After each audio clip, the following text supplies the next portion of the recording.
तुम सुबह उठते हो, फिजिक्स, केमिस्ट्री, मैथ तीनों सब्जेक्ट के 2-2 3-3 घंटे के लेक्चर्स देखते हो। अगर तुमने क्लास के साथ ही नोट्स बना लिया है तब तो ठीक है, नहीं तो फिर तीनों लेक्चर्स के तुम नोट्स बनाते हो और इतना ही कंप्लीट करने में तुम्हें 8 से 9 घंटे लग जाते हैं। और तुम एक जेईई एस्पिरेंट हो और तुम्हारे एग्ज़ाम में सिर्फ क्वेश्चन आने वाले हैं, थ्योरी नहीं आने वाली है। और तुम्हारे ऑलरेडी 30-40 लेक्चर्स के बैकलॉग हैं और टेस्ट में मार्क्स आ रहे हैं 120 आउट ऑफ 300 और अब तो तुमने टेस्ट देना भी स्किप कर दिया है। मेरे भी ड्रॉप ईयर के शुरू के 1-2 महीने में कुछ ऐसे ही सिचुएशन थी। फिर मैंने प्रिपरेशन के इसी फेज़ में कुछ ऐसे चेंजेस किए जिससे मेरी जेईई जर्नी कम्प्लीटली चेंज हो गई। मेरा कॉन्फिडेंस बढ़ने लगा, मुझसे क्वेश्चन सॉल्व होना शुरू हो गए। इवन मैथ्स के भी कुछ क्वेश्चंस मैं सॉल्व कर लेता था। टेस्ट में मार्क्स भी इंक्रीज़ होने लगे और ऐसे ही पढ़ते-पढ़ते जनवरी अटेम्प्ट में मेरी 98.70 परसेंटाइल आई और अप्रैल अटेम्प्ट में 99.60। तो इस वीडियो में मैं तुम्हें फिजिक्स, केमिस्ट्री तो नहीं लेकिन मैथ की स्ट्रेटजी बताऊंगा जिसे फॉलो करके तुम अपने प्रिपरेशन को ट्रैक पे ला सकते हो। तो ये देखो, ये मैथ्स का सिलेबस है। इसमें टोटल 30 चैप्टर्स हैं। इन्हें मैंने 6 पार्ट्स में डिवाइड कर दिया था। Calculus, algebra, coordinate geometry, trigonometry, vector 3D और एक्स्ट्रा चैप्टर्स में 3 चैप्टर्स थे। तो सबसे पहले इसमें से कोई भी तुम एक चैप्टर चूज़ कर लो जो तुम्हें थोड़ा सा आता है, जिसकी थ्योरी तुम्हें थोड़ी बहुत आती है। जैसे मैं चूज़ किया था सीक्वेंस सीरीज, बाइनोमियल, क्वाड्रेटिक और इधर circle, parabola, ellipse, hyperbola, straight line. तो वीक में तुम 6 डेज़ में जितने भी आवर्स पढ़ाई करते हो उन्हें 4:4:2 के रेशियो में डिवाइड कर लेना है। मैं अज्यूम करता हूँ कि तुम 10 घंटे की पढ़ाई करते हो तो 4-4 घंटे तुम्हें फिजिक्स और केमिस्ट्री को पढ़ने हैं और 2 घंटे तुम्हें मैथ्स का वन शॉट देखना है। वन शॉट तुम किसी की भी देख सकते हो, आशीष सर, सचिन सर, तरुण सर, अरविंद कालिया सर या निशांत वोरा। इससे फ़र्क नहीं पड़ता कि किस टीचर का कितना एक्सपीरियंस है। तो तुम यूट्यूब पे किसी भी चैप्टर का वन शॉट देखोगे तो उसकी एवरेज लेंथ 10 से 12 घंटे की होती है। और अगर तुम दिन में हर दिन 1.5 से 2 घंटे का लेक्चर कंप्लीट करोगे तो ईज़िली वो चैप्टर 6 डे में कंप्लीट हो जाएगा। तुम्हें लेक्चर देखते टाइम जो पार्ट तुम्हें आता है उसकी थ्योरी तुम्हें स्किप करते जानी है और क्वेश्चन पे ज़्यादा ध्यान देना है। यहाँ पे सारे टीचर्स के वन शॉट मिल जाएंगे। तो चैप्टर का वन शॉट देखने के बाद तुम्हें यूट्यूब पे जाना है, मैथ्स अनप्लग चैनल पे, और यहाँ पे एक प्लेलिस्ट है जेईई 2026, मिशन जेईई 2026। वहाँ पे कुछ चैप्टर्स की पीवाईक्यू सेशन है, तुम्हें उसे कंप्लीट करना है। अगर वो यहाँ पे नहीं है तो जीबी सर के लेक्चर्स हैं आकाश इंस्टीट्यूट में, वहाँ पे उन्होंने कुछ कुछ चैप्टर्स को पढ़ाया है। वो पूरा वन शॉट है लेकिन उसमें ज़्यादातर ही क्वेश्चन है, उसमें थ्योरी बहुत कम ही है। तो तुम वहाँ से भी क्वेश्चन प्रैक्टिस कर सकते हो और ट्राई करना कि तुम ऐसे ही चैप्टर को वहाँ चूज़ करना जो यहाँ पे या फिर जीबी सर में कंप्लीट हो। तुम्हें किसी और टीचर से नहीं पढ़ना है, पीवाईक्यूज़ इन्हीं टीचर से करने का ट्राई करना है। तो पिछली वीडियो के कमेंट में कुछ लोग पूछ रहे थे कि वन शॉट देखने के बाद क्या मुझसे पीवाईक्यूज़ होंगे। तो ये देखो, आप किसी भी चैप्टर्स में, जैसे सीक्वेंस एंड सीरीज़ हो गया, इसमें वन शॉट देखने के बाद यहाँ पे जब आओगे पीवाईक्यूज़ करने तो यहाँ पे पीवाईक्यूज़ एकदम टाइप वाइज कराए जाएंगे, मैनिपुलेशन बेस्ड जो भी है, एपी जीपी। तुम्हें लगेगा ही नहीं कि तुम एकदम लेवल हाई कुछ हो रहा है, तुम्हें लगेगा एकदम इजी क्वेश्चन कर रहे हो तुम। और लेवल एकदम यहाँ पे पूरा मेंस की क्वेश्चन कराए जा रहे हैं, रिलेवेंट क्वेश्चन है, कोई ऐसा क्वेश्चन है नहीं कि जो मेंस से रिलेवेंट ही ना हो, एकदम इजी हो। यहीं से तुम्हें करना है या फिर जेबी सर से करना है, कोई और ऑप्शन मत चूज़ करना। और ये लेक्चर वन शॉट में नहीं है कि तुम हर दिन 2 घंटे इसे करो, इसे तुम्हें संडे को करना है, तुम्हें बिना टाइमर लगाए इसे करना है। इसमें ये मत करना कि एफिशिएंसी कितनी है, क्या हुआ। तुम्हें बस शुरू में ये लेक्चर पूरा कंप्लीट करना है। हो सकता है तुम्हें पहला ही करने में ये 2-3 दिन लग जाए और पूरा दिन तुम यही पढ़ो।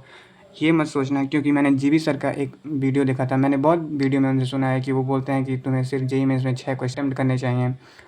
ऐसा नहीं है कि सिर्फ 6 ही क्वेश्चन करो तो 24 मार्क्स आएँ। वो ये कहते हैं कि तुम जब 6 क्वेश्चन ट्राई करोगे, पेपर में यहाँ पे करने लगोगे, उसके बाद तुम्हारा कॉन्फिडेंस बढ़ जाएगा, उसके बाद तुम कितना भी क्वेश्चन कर लोगे। मैंने भी सोचा था कि मैं सिर्फ जेईई मेंस में 40 मार्क्स ही ले आऊँगा, लेकिन उसके बाद आगे करता गया, चीज़ें आसान होती गईं। उसके बाद मैंने 60 मार्क्स का टारगेट बनाया। मेरे मेंस में 56 मार्क्स थे, मैं एक क्वेश्चन और कर लेता तो मेरा भी 60 मार्क्स आ जाता। हो सकता है तुम्हें शुरू के 3-4 चैप्टर्स करने में ही 2 महीने लग जाएँ, लेकिन तुम्हें टेंशन नहीं लेना है। तुम्हें ऐसा लग रहा होगा कि मेरे पास सिर्फ 5 ही 6 महीने बचे हैं, उसके बाद मुझे जनवरी अटेम्प्ट देना है और 3 चैप्टर्स में क्या होगा। तो एक बार जब तुम क्वेश्चन सॉल्व करना शुरू कर जाओगे तो उसके बाद तुम्हें चैप्टर करना एकदम आसान हो जाएगा।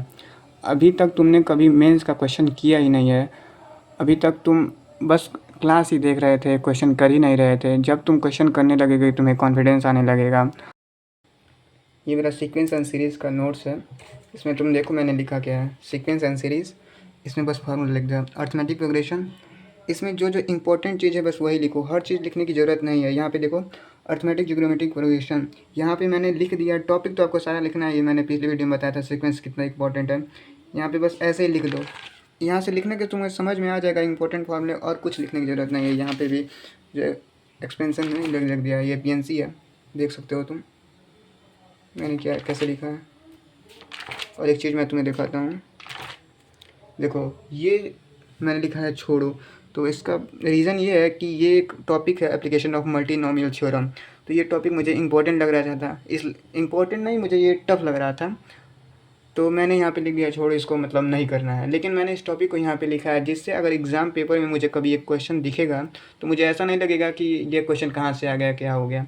ये क्वेश्चन मुझे पता रहेगा कहाँ से आया और मुझे नहीं आ रहा है, इससे मेरा कॉन्फिडेंस एकदम हाई रहेगा।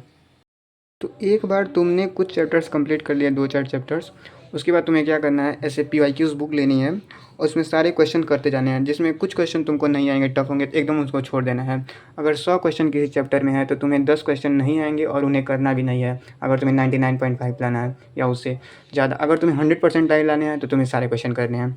उन्हें करने का कोई सेंस नहीं बनता अगर तुम्हें कम मार्क्स लाने हैं, 40-50 मार्क्स लाने हैं, ऐसे तुम्हें क्वेश्चन करने जाने हैं।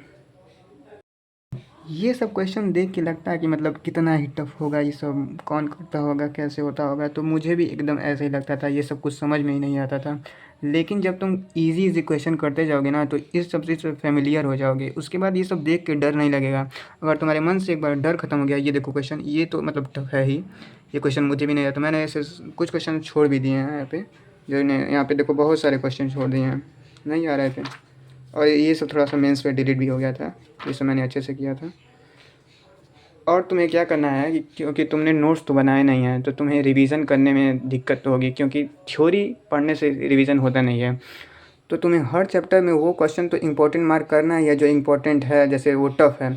लेकिन कोई भी जब अर्थमेटिक प्रोग्रेशन मान लो ये टॉपिक है तो इसमें से 1-2 क्वेश्चन ऐसे मार्क कर दो जिसे करने के बाद उस चैप्टर की तुम्हें थ्योरी समझ में आ जाए। एक बेसिक एग्जांपल, जैसे तुम बहुत दिन बाद अगर चैप्टर को देखने आओगे तो टफ क्वेश्चन तो होंगे ही नहीं तुमसे, उसके बाद तुम्हें उन्हीं 2-4 क्वेश्चन को कर लेने हैं जिससे तुम्हें दोबारा वो रिकॉल हो जाए अच्छे से।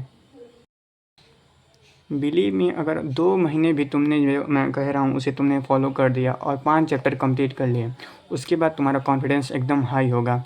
उसके बाद तुम खुद जाना जेईई मेंस के पेपर देखना, उसमें 2-4 क्वेश्चन या 5 क्वेश्चन जब तुम्हें आने लगेंगे ना तो तुम्हें लगने लगेगा कि भाई मैथ्स भी हो सकता है। तुमने एक वीडियो देखा होगा निशान जिंदल का, उन्होंने बताया कि जब कोई एकदम मैथमेटिकल एबिलिटी आपकी ज़्यादा हो जाती है तो आप किसी टफ चैप्टर में भी 80-90 क्वेश्चन करने के बाद उसे कर ले जाते हैं। जब मैंने पूरा लगभग अलजेब्रा कर लिया था और कोऑर्डिनेट ज्योमेट्री भी कर लिया था तो कैलकुलस बचा था, मेरे मार्क्स ऑलरेडी 50 मार्क्स आ रहे थे। तो उसके बाद मैंने क्या किया कि कैलकुलस में निशांत वोरा सर के 2-2 घंटे के लेक्चर्स होते थे, फंक्शन वंक्शन सारा उन्हीं से मैंने कर लिया 2-2 घंटे के, और उनका नोट्स बना लिया 1-1 2-2 पेज में। और उसके बाद समीर चंचोरिका सर के PYQs 2025 के, वो 2 घंटे के लेक्चर्स होते हैं जिसमें 20 क्वेश्चन कराते हैं, वही मैंने कर लिए। और उसके बाद मेंस के पेपर में मुझसे कैलकुलस के भी 10 में से 3-4 या उससे भी ज़्यादा क्वेश्चन हो गए होंगे, क्योंकि अलजेब्रा आपने पढ़ लिया तो इसका मतलब ये नहीं है कि आपको सारा क्वेश्चन हो ही जाएगा। कुछ क्वेश्चन इतने टफ होंगे कि टॉपर से भी नहीं होंगे। और तुम्हें लगता होगा कि तुमने इतनी मेहनत की है, इतनी कॉपी लिखी है मैथ्स में, तो वो सारी वेस्ट हो जाएगी। तो मैंने भी 11th और 12th में इतनी नोट्स बनाई थी जितना तुम सोच नहीं सकते हो, और सारी की सारी वेस्ट चलेगी। इसलिए मैंने ड्रॉप ईयर में सोचा कि ये भी साल ना वेस्ट जाए, इसलिए मैं ये सब किया। रिस्क लेना पड़ता है और करना चाहो तो कर सकते हो, नहीं तो फिर जो कर रहे हो कर ही रहे हो। मैंने अपने चैनल के डिस्क्रिप्शन में टेलीग्राम अकाउंट का लिंक दे दिया है, तुम वहाँ पे कोई भी डाउट पूछ सकते हो, या यूट्यूब के कमेंट बॉक्स में ही कोई क्वेश्चन पूछ सकते हो। Thanks for watching. वीडियोस बनाने हैं, फिल्मोरा है ना।